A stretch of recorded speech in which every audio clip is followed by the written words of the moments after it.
अस्सलाम वालेकुम dear students, welcome back to my channel B S software engineering academy. आज की इस वीडियो में हम असाइनमेंट नंबर 2 CS 304 प्रैक्टिकल की असाइनमेंट नंबर 2 जो है वो डिस्कस करेंगे। और इस वीडियो की सबसे पहले इसके टोटल मार्क्स हमारे पास 20 हैं और ड्यू डेट इसकी 12 जुलाई है, ठीक है। और आपने एज इट इज़ इसको जो है लिख लेना है, आपका कोई कॉपी पेस्ट या कोई मार्क्स कट नहीं होगा। सबसे पहले हम इसके स्टेटमेंट को देख लेते हैं कि स्टेटमेंट में हमें क्या कह रहे हैं। वो suppose you are working in a software company and your team lead assigned you to task work to automation of practical hostel. In this case, your part is to implement the concept of inheritance between student class. Inheritance का इसमें हम concept clear करेंगे, and hostelized students and aggregation relationship between hostel and hostelized students. Your code need according to the attribute, जो attribute और functions हमने use करने हैं वो उन्होंने नीचे खुद ही बताए हुए हैं। नेम के लिए एट्रीब्यूट हमने नेम यूज़ करना है और उसको मेथड हमने सेट नेम का यूज़ करना है, ठीक है। फिर रोल नंबर है, ये एट्रीब्यूट है हमारा, और एक इंटीजर्स भी हम कह सकते हैं, मतलब और सेट रोल नंबर, ठीक है। ये हमारे दो मेथड्स हो गए। और इसके अलावा स्टूडेंट के लिए जो हमने एट्रीब्यूट और मेथड यूज़ करने थे वो भी हमने देख लिए।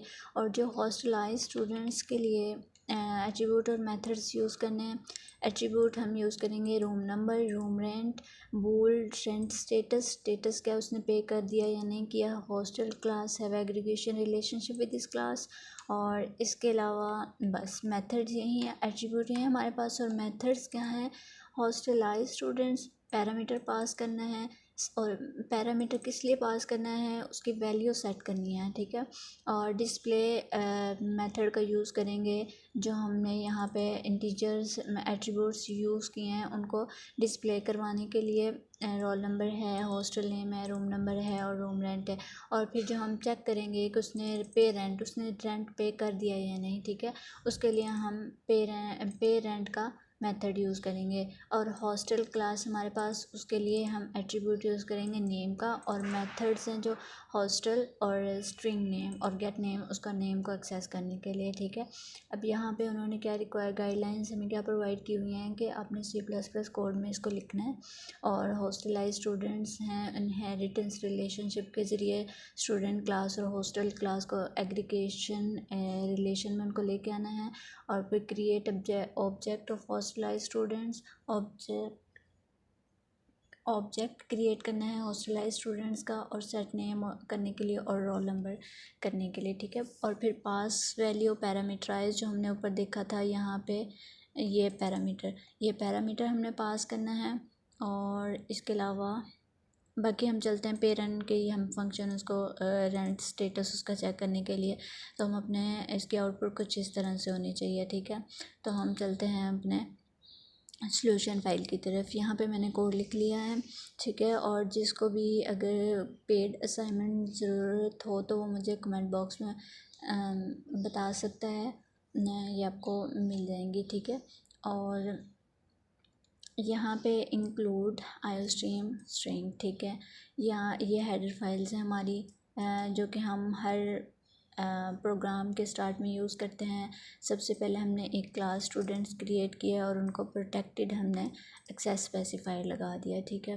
और स्टूडेंट स्ट्रिंग नेम एक स्ट्रिंग डेटा टाइप है, नेम हमने कहा। और इंट रोल नंबर के लिए, रोल नंबर इंटीजर्स के लिए होता है, स्ट्रिंग अल्फ़ाबेट के लिए होता है। और पब्लिक में हमने क्या किया है, सेटर मेथड का यूज़ किया है।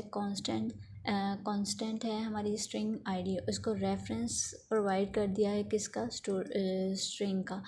स्ट्रिंग में क्या है, नेम, और यहाँ पे हमने स्टूडेंट नेम पैरामीटर पास कर दिया है और यहाँ पे स्ट्रिंग का रेफरेंस दिया है, ठीक है। और नेम इक्वल है स्टूडेंट नेम। अब यहाँ पे हमने जब इसको कांस्टेंट किया तो ये रेफरेंस हमने इसको दे दिया था, और अब ये जो पैरामीटर है हमने इसको इक्वल रख दिया है नेम के, तो ये इसको अब यहाँ पे सेट कर दिया। अब इसी तरह से हम रोल नंबर सेट कर लेंगे। सेट रोल नंबर मेथड है और इसके अंदर हमने उसका पैरामीटर पास कर दिया और रोल नंबर के इक्वल रख दिया स्टूडेंट रोल नंबर के, ठीक है। रोल नंबर ये वाला और स्टूडेंट रोल नंबर जो हमने पैरामीटर पास किया है। अब हम इनको गेट कर लेंगे गेट मेथड के ज़रिए। यहाँ पे हमने इसको कॉल कर लिया इन गेट रोल नंबर को और रिटर्न रोल नंबर, ये इसको रिटर्न कर देगा और string gate name return name. ठीक है, यहाँ तक क्लियर है। नीचे हमने स्टूडेंट की क्लास होगी कंप्लीट, ये हमारी कंप्लीट होगी। अब हम चलते हैं अपनी क्लास हॉस्टलाइज की तरफ। इसमें हमने क्या करना है, int roll number, double room rent, rent status, ये सारे जो हैं डिक्लेयर कर लेना है और इनको प्रोटेक्टिव में रखना है। और पब्लिक में हमने सेट और गेट मेथड जो हमने पीछे यूज़ किया है, और फिर हमने कहा था कि हम एक डिस्प्ले मेथड का यूज़ करेंगे। यहाँ पे हमने डिस्प्ले मेथड का यूज़ करके name, roll number, room rent इन सबको डिस्प्ले करवा लिया। और पे रेंट, इसको हम चेक करने के लिए कि रेंट पे किया है या नहीं। ठीक है, और इसके अलावा जो हमने ऊपर सेट किए हैं उनको हम यहाँ पे गेट कर रहे हैं, इंट रूम नंबर, रिटर्न, ये जो हमने पहले सारा प्रोसेस किया। ठीक है, और क्लास हॉस्टल है, इसमें हमने वही चीज़ें प्राइवेट रख दिया, दो चीज़ें हमने डिक्लेयर करनी थी।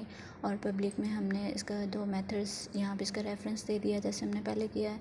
और इन मेन मेथड में आके हमने इनको कॉल कर लिया जो हमारे गेट मेथड थे। ठीक है, और स्टूडेंट पेरेंट इस फंक्शन को हमने यहाँ पे कॉल कर लिया। ये सिंपल सी आपकी जो है असाइनमेंट है। अगर हम इसको रन करके देखें तो हमारे पास सिंपल वही आउटपुट आ जाती है जो हमसे रिक्वायर की है। ठीक है, ये हमारी सारी आउटपुट आ गई है। अगर हम अपनी सॉल्यूशन फाइल में देखें तो हमारे पास वहाँ पे भी यही रिक्वायर की हुई है। ठीक है, तो एज इट इज़ हमारी आउटपुट जो है वो आ गई है। अगर वीडियो अच्छी लगी हो तो काइंडली लाइक कीजिए, शेयर कीजिए, चैनल को सब्सक्राइब कीजिए। Thank you.